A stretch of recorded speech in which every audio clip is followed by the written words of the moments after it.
Hi friends, my name is Julie Fei-Fan Balzer, and I am a painter, a printmaker, and a collage artist living and working outside of Boston. And welcome to my studio. So I recently moved things around in here a little bit. I try to keep everything very focused on stations, and I thought I would give you just a peek at some of the different sort of stations that I set up, because for me, this is what makes workflow possible. Now I have to tell you, I am lucky enough to work in the attic of our house, so I have the entire floor to myself. But I have used this same system like when I lived in a New York City apartment and had a very tiny space, because with stations, no matter how large your space is, you can sort of make a really big station or you can make it just a teeny tiny station. But because I do so many different kinds of art, I find that the station idea really helps me keep things organized and separate.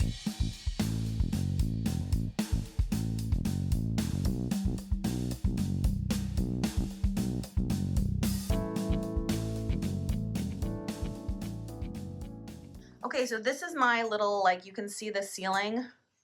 Do you know what I mean? Is that sort of attic ceiling. So I have like my computer desk over here, external hard drive farm kind of going over here. There's my big computer, lots of like sketchbooks and storage of other kind of like work related things. My uncomfortable stool, which I was hoping would make me a little bit sit up straight. It doesn't. I use IKEA carts, which I fill with lots of art supplies. This is my Zoom desk. It's the desk, you can see there's my laptop up. I've got the big phone holder, and that's where I do almost all of the Zoom recordings or other kind of live recordings that I'm having. So let's get a little bit closer. Okay, so this is a fun fact. This looks like I have a wood table, but it's actually just a piece of paper that has a wood print on it, which makes the back, which makes the table look really nice. You can see that there's enough space here that I can reach anything that I need. And then if we go around here to the computer desk, you can see, of course, binders, organized swatches, all that kind of stuff. Cough drops are very important. Here's my little server farm that I was talking about. It's not a servers though. They're just external hard drives because I have so much video that I do. So I just had to come up with some sort of solution for having to have so many different video drives. So this is my beverage station.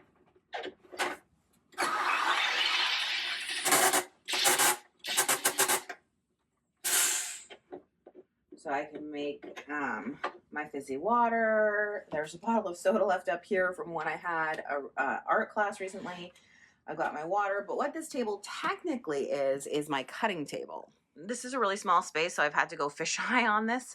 But essentially, so these are some old IKEA, I think they were like kitchen drawers or something from the IKEA catalog that I bought probably 20 years ago.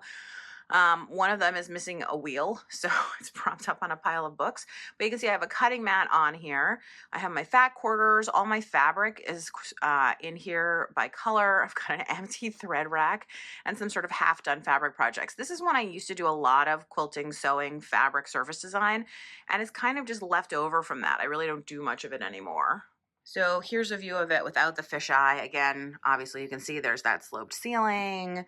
And then here I do have a thread rack that does have some stuff on it, and all my aprons and that kind of stuff are here. And I've got bookshelves back to back. It's not a mirror. One of the bookshelves is in the bathroom, because a fun fact is there are no closets up here. There's nowhere to hide anything or put anything away. So like everything I store has to be out in the open. And also, since the walls are all sloped, is really hard to have shelves, so everything's in drawers. It's a little bit of a storage nightmare, especially for a hoarder like me, but I've figured some ways around it. So this is my main painting station. You can see this is a wall that I had the contractors who did our house renovation build for me. It's a temporary moving wall, and it is on wheels. And so these are some pieces that I'm working on as samples for my boot camp students right now. And I have a table here, and this table has all of my paints, my palette, that kind of stuff, so I can paint, stand, you know what I mean, do the things that I need to do here at this wall. And I can move the wall when I need to. And I have another movable wall. So this wall was meant to be a quilt design wall, and this quilt has been on here for like 2 years. because I just don't really quilt anymore. So at some point what I'm thinking is I'm going to take the batting off and I'll just turn it into a second painting wall, but we'll have to see. This is my chair graveyard station. No, I used to have a lot more tables out. And so I have all these chairs sitting here, but they don't go to anything. So now they just sit here. But you can see this is my cutting station. Of course, it's all junked up with, I emptied out some stuff off a desk. But I have 2 different paper cutters that I use. And then I recently converted this space over into my scan and cut station. So I've got my scan and cut tools, my scan and cut mats, all that kind of stuff. There is a slop sink over in the back there. So I guess we will call that my washing station. But again, I try to set everything up in a way that like there's a single stream idea of what you do here. This is my Zoom desk. This is my scan and cut area. This is my, painting area. And then I do have my drawers organized. Like this is my jewelry stuff when I used to do a lot of jewelry. I've done a lot of things, so I have a lot of things for them.